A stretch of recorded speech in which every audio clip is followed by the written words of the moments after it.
নিয়ে কথা বলবো প্রতিনিধি বিশ্বজিতের সাথে। বিশ্বজিৎ, আমাদের একটা বিষয় আছে আমাদের বাঙালিদের, বিশেষ করে যে একটানা গরম হলে আমরা বিরক্ত হই, একটানা বৃষ্টি হলেও আমরা বিরক্ত হই। এই যে স্পেলটা চলছে বৃষ্টির, এইটা কতদিন থাকবে বা কমবে কিনা? দেখো, দক্ষিণবঙ্গে গত দুদিন যেভাবে বৃষ্টি হয়েছে তার থেকে অনেকটাই কমে গেছে। ভারী বৃষ্টির আর কোনো সম্ভাবনা নেই আপাতত। সোমবার পর্যন্ত ভারী বৃষ্টির বিরোধ বলা চলে। তবে দক্ষিণবঙ্গে যেহেতু এখনো বর্ষা রয়েছে, তাই জলীয় বাষ্প আসবে এবং বজ্রবিদ্যুৎ সহ হালকা মাঝারি বৃষ্টি চলবে।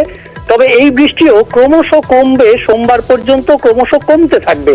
তবে দক্ষিণবঙ্গে এই যে বৃষ্টি সোমবার পর্যন্ত কমবে, তারপর মঙ্গলবার থেকে আরো এক দফায় আরেকটা স্পেল আসতে পারে, এমন সম্ভাবনার কথা জানাচ্ছে আলিপুর আবহাওয়া দপ্তর। কারণ যে পরিমাণ বৃষ্টি হয়েছে গত দুদিনে তার থেকে অনেকটাই কমে গেছে এবং আজ মূলত বেশ কিছু জেলাতে রোদ উঠেছে। অনেকে জিজ্ঞেসও করছে এইভাবে যে আমরা দেখানোর পরে মহালয়া থেকে লক্ষ্মী পুজো পর্যন্ত বৃষ্টি হবে। অনেকে জিজ্ঞেস করছেন সত্যি হবে, সত্যি বৃষ্টি হবে, আশঙ্কা প্রকাশ করছেন। কি বলবে তুমি? একদমই বৃষ্টি হবে, কারণ বর্ষাকালে বৃষ্টি হবে, এটাই স্বাভাবিক। এবং বর্ষাকাল সাধারণত বাংলা থেকে বর্ষা বিদায় নেয় 10ই অক্টোবর। কাজেই আমরা যদি হিসাব করি এবছরের ক্ষেত্রে, এবছরের রাজস্থান থেকে বর্ষা বিদায় শুরু হয়েছে নির্দিষ্ট দিন 17ই সেপ্টেম্বরের 6 দিন পর 23শে সেপ্টেম্বর। কাজেই 6 দিন যদি আমরা হিসেব করি তাহলে 10ই অক্টোবর থেকে আরো 6 দিন অর্থাৎ 16ই অক্টোবর পর্যন্ত বর্ষা থাকার সম্ভাবনা। বর্ষা বিদায় নেবে 16 অক্টোবর অর্থাৎ অক্টোবরের মাঝামাঝির পরে। কাজেই পুজোর যে সময়, সেই সময় পরিষ্কার হয়ে গেল যে শারদীয়া মাটি করতে চলেছে বৃষ্টি। আচ্ছা, তুমি কালকে বলেছিলে, তোমার সঙ্গে যখন কথা বলছিলাম, যে ঝাড়খণ্ডে আরো 24 ঘন্টা এবং বিহারে আরো 2 দিন ভারী বৃষ্টির আশঙ্কা রয়েছে, পূর্বাভাস রয়েছে। তাহলে তো ডিভিসির জল ছাড়তে পারে এবং তাতে আরো বিপদ বাড়বে। ঝাড়খণ্ডে আজ ভারী বৃষ্টির সতর্কতা রয়েছে। আগামীকাল থেকে পরিস্থিতির উন্নতি হবে। তবে এই যে 24 ঘন্টা তাতে কিন্তু এই বৃষ্টিটা হবে, অর্থাৎ ভারী বৃষ্টি বিক্ষিপ্তভাবে ঝাড়খণ্ডে হবে। বিহারে তো আজ এবং আগামীকাল এই দুদিনই ভারী বৃষ্টির সম্ভাবনা থাকছে এবং কোথাও কোথাও অতি ভারী বৃষ্টিও হতে পারে।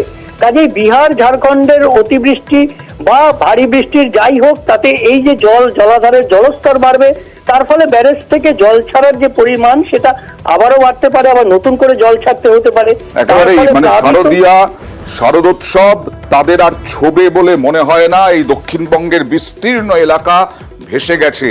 আর দুর্যোগ এবার উত্তরবঙ্গে শুরু হয়েছে।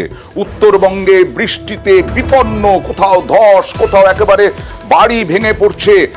বিশ্বজিৎ, উত্তরবঙ্গের কি পরিস্থিতি, কি পূর্বাভাস? দেখো, দক্ষিণবঙ্গে আবহাওয়ার উন্নতি হলেও উত্তরবঙ্গে অন্তত শনিবারের আগে এই আবহাওয়ার উন্নতি হওয়ার কোনো সম্ভাবনা নেই।